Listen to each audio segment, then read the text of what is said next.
श्री स्वामी समर्थ. ताटावरून उठविणे, ताट फेकून देणे हे अत्यंत वाईट असते.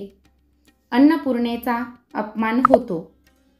माणसाच्या हातून कळत नकळत काही चुका होत असतात, पण त्याचे परिणाम मात्र त्रासदायक असतात. घरोघरी आढळणारी एक मोठी चूक म्हणजे अन्नाचा अपमान. एखादा माणूस जेवायला बसलेला असतो तेवढ्यात घरात किरकिर सुरू होते. पती, पत्नी, मुले किंवा कुणीतरी पाहुण्यापैकी अचानक नको ते विषय काढतात. शब्दाला शब्द वाढत जातात. भांडणे सुरू होतात व कुणीतरी रागाने जेवणावरून उठून जातो. अन्न तसेच राहते. अन्नाचा म्हणजे अन्नपूर्णेचा अपमान होतो. नंतर घराण्याला उतरती कळा लागते.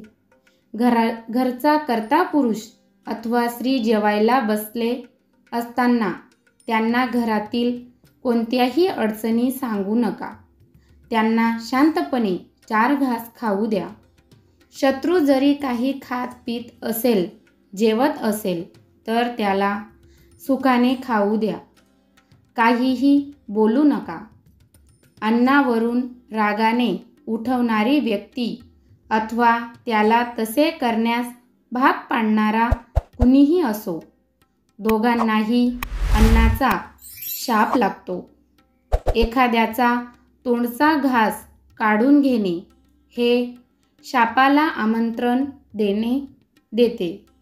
मतभेद वगैरे असतील तर नंतरही त्यावर बोलता येते, पण समोर अन्न असताना चुकूनही तोंडातून अपशब्द काढू नयेत. तसेच कुणाला कोणता सल्लाही देऊ नये.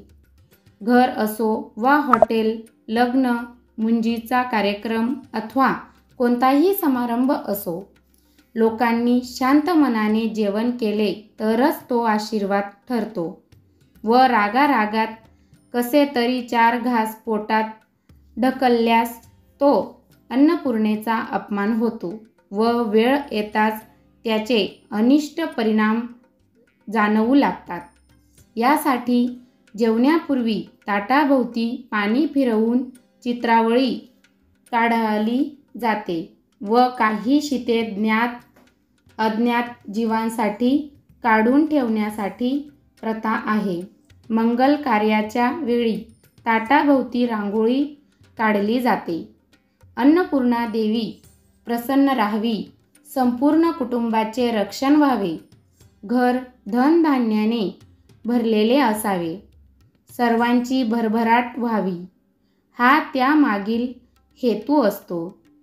अन्न शिजवणारी अथवा वाढणारी किंवा हॉटेलात सप्लाय करणारे हातात अन्न असणारी कोणतीही व्यक्ती असो, त्यांचे चांगले वाईट विचार हातात धरलेल्या अन्नात उतरतात.